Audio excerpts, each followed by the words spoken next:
बिस्मिल्लाहिर्रहमानिर्रहीम। अस्सलामुअलैकुम। इल्म की बात चैनल देखने वालों को राव कमर रिजवान नई वीडियो में खुशामदीद कहता है।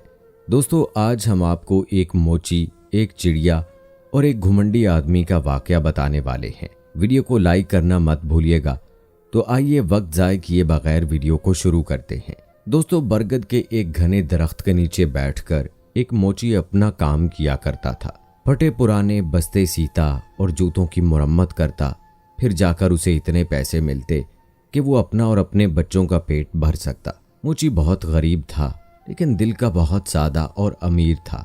वो सुबह अपने साथ एक रोटी लेकर आता और दोपहर को वही रोटी पानी के साथ खाकर अल्लाह का शुक्र अदा करता। रोटी का एक टुकड़ा लेकर उसके छोटे छोटे टुकड़े करके वो चिड़ियों को डाल देता था। चिड़ियाँ उसके पास चूं चूं करती हुई आती और रोटी के वो टुकड़े खाती और फिर वहां से उड़ जाती। रोटी खाकर और चिड़ियों को खिलाकर मोची थोड़ी देर के लिए बरगद के दरख्त के नीचे आराम किया करता और नमाज पढ़कर फिर से अपने काम में लग जाता था। एक दिन एक मुसाफिर मोची के पास अपने कीमती जूते मुरम्मत के लिए लाया।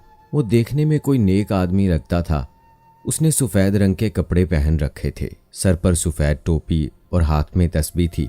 उस वक्त मोची खाना खाकर रोटी के टुकड़े चिड़ियों को डाल रहा था।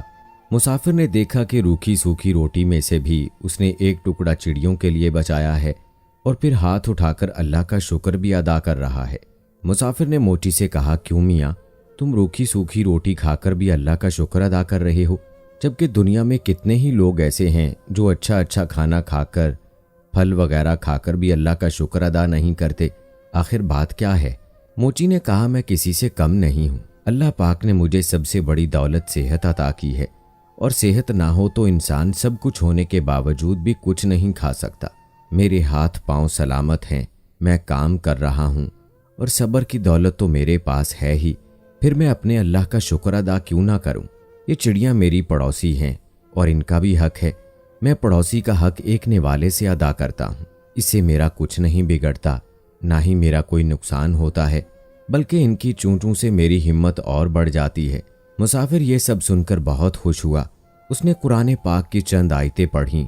मोची ने वो तमाम आयात अदब से सुनी और कहा, इन आयात का मतलब मुझे समझा दीजिए। तो मुसाफिर ने कहा, इन आयात का मतलब है कि ए अल्लाह, बादशाही का मालिक तू ही है। जिसको चाहे बादशाही दे, जिसको चाहे इज्जत दे, जिसको चाहे जिल्लत दे, तेरे ही इख्तियार में भलाई है। बेशक तू ही हर चीज पर कादिर है। मोची ने मुसाफिर का जूता मुरम्मत करते हुए कहा, मैं आपसे मजदूरी नहीं लूंगा, आप मुझे चंद आयात याद करवा दें, मैं जुबानी पढ़ा करूंगा। मुसाफिर ने मोची को ये आयात याद करवाई और सलाम करके वहां से चला गया। मोची को आज बहुत खुशी मिली थी। उसने आज बहुत अच्छा सौदा किया था। उसे जब भी वक्त मिलता वो इन आयात को पढ़ा करता। ये आयात उसे इतनी प्यारी लगती कि वो नन्ही मुन्नी चिड़ियों को भी ये आयात झूम झूम कर सुनाया करता। चिड़िया जब चूं चूं कहती तो वो कहता, वाह भाई वाह, आखिर तुम्हें भी ये आयात याद हो गई। इसी तरह कई दिन गुजर गए और काफी दिनों से कोई भी जूते मुरम्मत करवाने नहीं आया। मोची के पास कुछ पैसे थे जिनका वो आटा लेकर आ गया। कुछ दिन के लिए तो खाने का इंतजाम हो गया, लेकिन उसके पास काम अभी तक नहीं आया था। आटा भी खत्म हो चुका था। चिड़ियाँ भी रोजाना रोटी का इंतजार करती और उड़ जाती। मोची ने कई मर्तबा उठकर पानी पिया क्योंकि उसे भूख लग रही थी। साथ ही उसे अपनी बीवी बच्चों की भी फिक्र हो रही थी।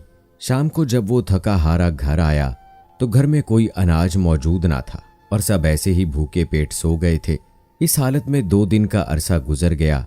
पानी के सिवा उनके पेट में कुछ भी नहीं था। घर वाले निढाल हो चुके थे। उसके घर में कोई भी चीज ऐसी नहीं थी जिसे बेचकर वो आटा या खाने की कोई भी चीज ला सकता। मोची की बीवी रोते हुए कहने लगी कि मेरे ये बच्चे भूख की वजह से मर जाएंगे। 4 दिन से इनके पेट में एक भी दाना नहीं गया। इनका आखिर क्या कसूर है? तुम सामने वाले घर जाओ, वहां आज देगें पकी हुई हैं, उनसे थोड़ा सा खाना या पैसे मांग कर ले आओ ताकि इन बच्चों का पेट भर जाए। ये सुनकर मोची उदास बैठा था। कहने लगा, नेक बख्त, सामने वाला पड़ोसी बड़ा घुमंडी है, वो बेहद मगरूर है। मैं किसी भी इंसान का एहसान नहीं लेना चाहता हूँ, लेकिन इन बच्चों की हालत भी मुझसे नहीं देखी जा रही। मुझे इससे कोई उम्मीद तो नहीं, लेकिन तुम कहती हो तो मैं चला जाता हूँ। शायद अल्लाह उसके दिल में रहम डाल दे। मोची अपने पड़ोसी के पास गया, उसे सलाम किया और साथ ही कहा कि 4 दिन की भूख ने मुझे मजबूर कर दिया है। मैं अपने बच्चों के लिए आपसे खाना मांगने आया हूँ, या कम से कम आप मुझे कुछ पैसे ही उधार दे दें। मेरे पास जैसे ही पैसों का कोई बंदोबस्त होगा मैं आपको वापस कर दूंगा। मुझसे अपने बच्चों की हालत देखी नहीं जा रही।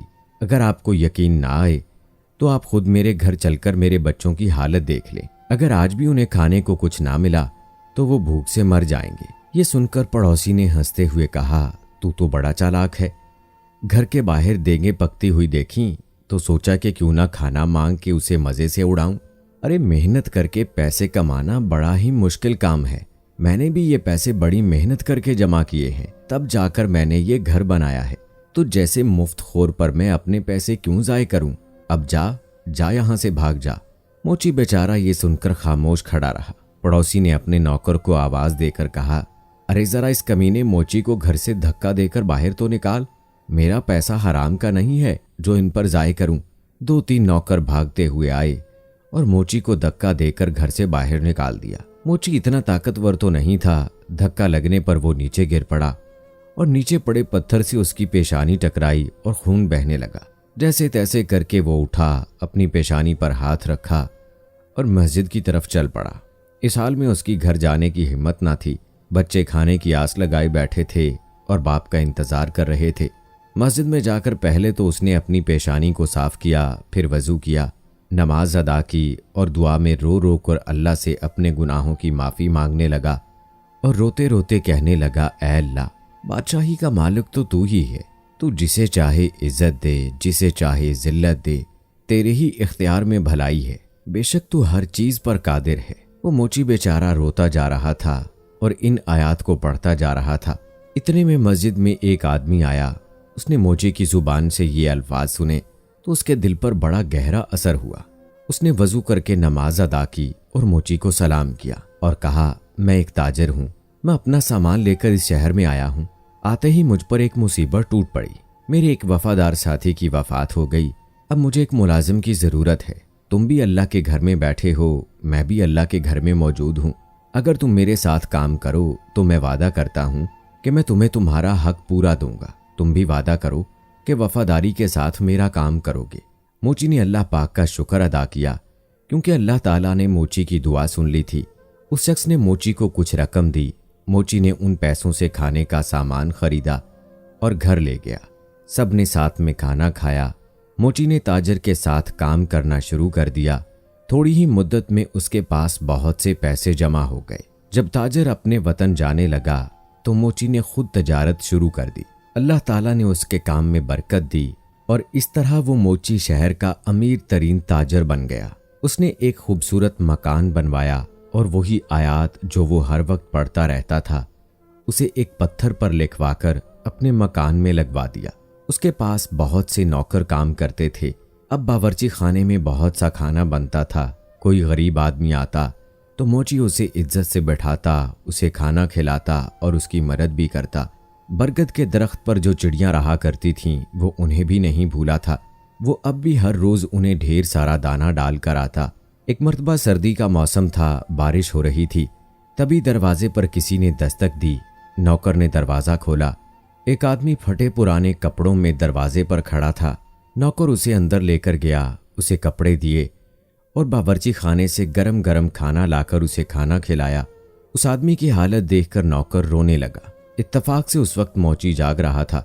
उसने नौकर को रोते हुए देखा तो पूछा, क्या बात है? नौकर ने कहा, हुजूर, आपके दरवाजे पे जो आयात लिखी हैं इसका मतलब मुझे आज समझ में आ गया है। अभी जो फकीर आपके दरवाजे पे आया है वो चंद साल पहले बड़ा अमीर हुआ करता था। उसका बड़ा सा मकान था, उसके पास बहुत सी दौलत थी, मगर ये शख्स लोगों को हकीर जानकर लोगों को जलील किया करता था और किसी को सदका खैरात भी नहीं देता था। और आज अल्लाह पाक ने उसे खुद फकीर बनाकर यहाँ भेजा है। मैं उसके घर में मुलाजिम हुआ करता था। मेरा बच्चा तब बीमार पड़ा था। मैंने उससे चंद पैसे उधार मांगे, लेकिन उसने मुझे धक्के देकर घर से बाहर निकाल दिया था और मेरा बच्चा इलाज ना होने की वजह से मर गया था।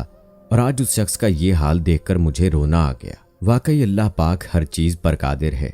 इज्जत और जिल्लत तो उसी के हाथ में है। मोची दूसरे कमरे में गया तो उसने देखा कि उसका वही मगरूर पड़ोसी बैठा हुआ था जिसने धक्के देकर उसे घर से निकाला था। मोची ने उसे सलाम किया और कहा, मैं आपका वही पड़ोसी हूँ जो मोची का काम किया करता था। एक बार चंद दिन के फाकों ने मुझे आपके घर आने पर मजबूर कर दिया था और आपने मुझे धक्के देकर अपने घर से बाहर निकाला था। उस दिन मेरी पेशानी पर लगने वाली चोट का निशान अब तक मौजूद है। पड़ोसी ने जब उसे देखा तो उसे पहचान लिया और रोते हुए कहने लगा, अल्लाह ताला ने मुझे सजा दी। मेरा सारा कारोबार तबाह हो गया, मेरी बीवी का इंतकाल हो गया, बच्चे भी आवारा हो गए, मैं खुद भी बीमार हो गया हूँ, मेरा घर भी बिक गया है, न सर छुपाने की कोई जगह है, ना ही मेरा कोई आसरा है। सच कहते हैं कि जो भी दौलत पर गुरूर करता है उसका अंजाम बुरा ही होता है। वाकई अल्लाह जिसे चाहे इज्जत देता है, जिसे चाहे जिल्लत देता है, उसी के हाथ में भलाई है और वो हर चीज पर कादिर है। मोची ने कहा, हाँ, हर चीज अल्लाह के इख्तियार में है और अल्लाह की जात के अलावा किसी पर भी भरोसा नहीं करना चाहिए। अरे भाई, पैसा क्या है, ये तो आनी जानी चीज है, इस पर गुरूर करना अच्छी बात नहीं है। खैर, अब तुम्हें बहुत सजा मिल चुकी है, अब सच्चे दिल से अल्लाह पाक से तौबा करो। वो अपने बंदों पर बड़ा मेहरबान है, वो जरूर तुम्हारी तौबा कबूल करेगा। मैं तुम्हें कुछ रकम देता हूँ, इससे तुम तजारत शुरू करो, अल्लाह पाक जरूर तुम्हारी मदद करेगा। बेशक अल्लाह पाक हर चीज पर कादिर है। दोस्तों, ये थी हमारी आज की वीडियो। उम्मीद करता हूँ आपको ये वाकया पसंद आया होगा। अगर आपने अभी तक हमारा चैनल सब्सक्राइब नहीं किया है तो अभी कर लें, साथ में बेल आइकॉन को प्रेस कर दें ताकि आने वाली तमाम वीडियोस का नोटिफिकेशन आपको बर वक्त मिलता रहे। वीडियो को लाइक और शेयर करें अपने दोस्तों के साथ और कमेंट बॉक्स में अपनी राय का इजहार लाजमी कीजिएगा। मिलते हैं अगली वीडियो में, तब तक के लिए अल्लाह हाफिज।